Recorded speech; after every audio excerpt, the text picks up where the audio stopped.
akhirat itu apa ada, Pak? Akhirat apa? Loh, enggak, Pak, saya ditanya. Dongengan agama itu betul. Apa cuma sama jempol? Loh, kamu ini nak? Saya sudah lama di Jakarta. Mata saya melihat sendiri bagaimana orang yang koruptor begitu gampang menumpuk kekayaan. Dia mendapat perlindungan langsung tidak langsung, Pak, ini matanya. Tapi sebaliknya teri dicekal seperti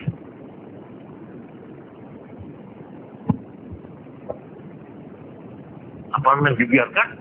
Kalau dibiarkan artinya Tuhan tidak ada.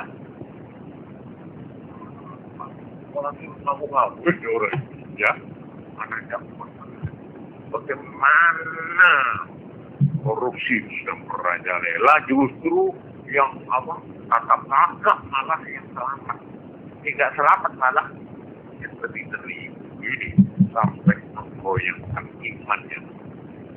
Saya itu jawabnya di mana? Saya membacakan ayat.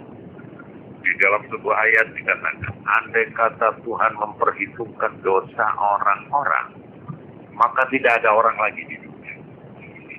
Itu ada ayat. Maka diambil tindakan semua. Tetapi memang sengaja Tuhan memberikan kesempatan kepada orang-orang itu untuk perbaiki kesalahannya. Nah, inilah sifat halim. Disebut Tuhan itu mempunyai sifat halim. Halim itu begitu lapang dada sampai orang yang salah tidak spontan, tidak kontan dihukum. Sampai orang ini diberi waktu dan kesempatan yang terbaik. Dan membiarkan orang untuk perbaiki ini namanya halim. Ini sifat Allah. Untuk ini maka dosa itu dibagi. Dosa pribadi perorangan ini yang diberi kesempatan orang itu menyadari dan perbaiki sampai batas diambang pintu kematiannya. Kalau sudah diambang pintu, maka dia sudah telah. Di sana dia akan disikap apa yang selama ini dia tidak tahu. Gambaran perbuatan kejahatannya, dosanya, segala-galanya itu baru dia akan dibuka pada saat dia akan mati. Jika itulah dia menyesal yang besar tidak ada. Tapi kalau kesalahan itu kolektif, kesalahan dari masyarakat, maka menurunkan azab. Gempa, wabah, perang bentuk siksaan dari Allah. Kesalahan kolektif itu dihajar. Jadi sesuatu yang bersifat umum itu didera oleh Tuhan dengan otak. Tapi kalau perorangan itu namanya orang dan sembahyang, nggak apa-apa kan? Saya cukup sehat, ya, nggak apa-apa. Kan kaya, mamanya itu ya. Orang berzina, mamanya. Kenapa? Sekarang banyak obat untuk menyelamatkan dan penyakit. Syukur enak. Saya sudah 30 tahun semua. Di mana? Oh, sudah segala bangsa. Gak apa-apa toh. Nah, ini orang merasa aman karena dibiarkan oleh Tuhan. Memang silakan terus. Nanti pada saat dia akan dipukul oleh dosanya. Dia akan dipukul oleh perbuatannya. Bukan orang tuanya, bukan polisi, bukan tetangganya. Dosanya sendiri akan membayar. Orang melakukan dosa perjalanan, dia tidak punya ketenangan. Dia terus dihantui, dibayangi, diikuti. Dia tidur terus, diikuti oleh dosanya. Sampai tidak percaya boleh dicoba, ya. Coba aja membunuh orang tidak punya salah. Bunuh, tidak ada orang tahu. Sampai terus dihantui.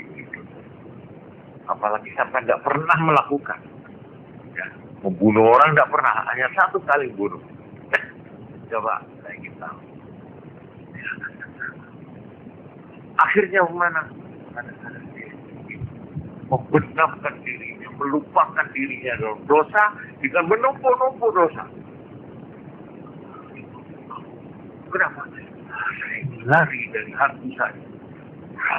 Itu, ya Allah. Sebenarnya dia lari. Oh, rokjat. Lupa dia. Pulang. Oh, ditunggu. Kembali lagi ke alam kenyataan. Inilah orang gelisah. Orang frustasi di dalam hidup. Orang yang berdosa, orang yang punya salah. Satu orang yang tidak punya salah, tidak punya utang. Tenang. Enak. Duduk. Silakan siapa? Gitu. Tapi kalau banyak utang, suruh bayar. Duduk. Nah, itu contoh kecil-kecilan ya. Ya ini maaf saya sendiri ini ya. Kalau nggak punya hati, saya cerita pengalaman saya.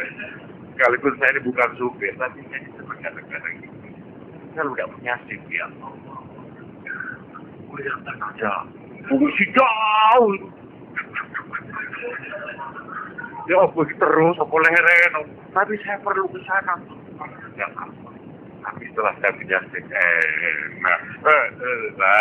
itu selamat sama polisi berani tidak punya salah. Tapi kalau orang punya salah, ya Allah, ada orang pakai capil dikira polisi. Wah, karena mata saya dapat gerak gitu ya, petani atau manol masih kira polisi. Begitulah ya. Jadi soal ini saya melantur sedikit ya, mudah-mudahan ini sekaligus mengisi kekosongan pengajiannya. Mudah-mudahan kita dipelihara oleh Allah dari kesalahan-kesalahan yang kita sengaja maupun yang tidak disengaja. Dan setiap kesempatan yang diberikan kita untuk menyadari kesalahan, untuk mendapat kesempatan kita mengadakan koreksi, mudah-mudahan saat-saat itu dapat kita manfaatkan dengan petunjuk. Tidak ada yang memudahkan. Kalau sudah diberi petunjuk, dimanapun kita tertentu, masih bisa. Masih. Tapi kalau sudah tidak ada petunjuk, sekalipun kita tekun di tengah-tengah,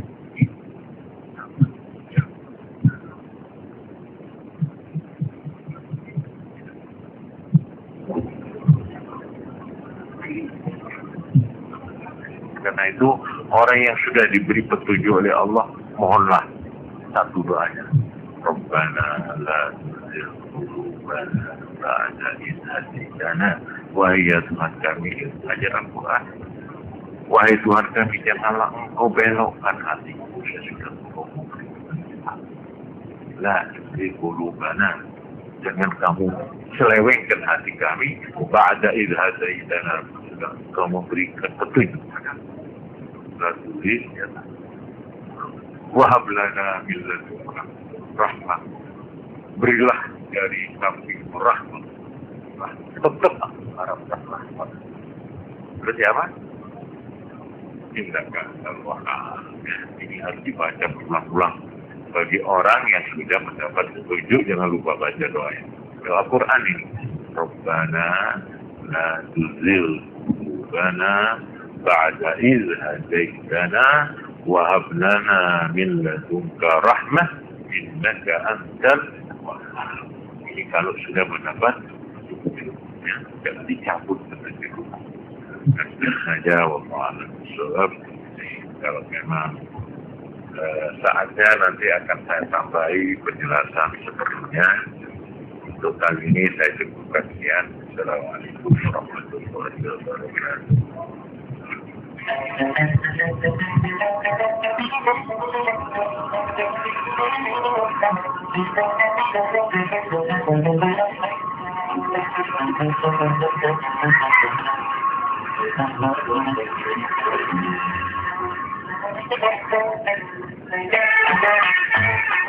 you.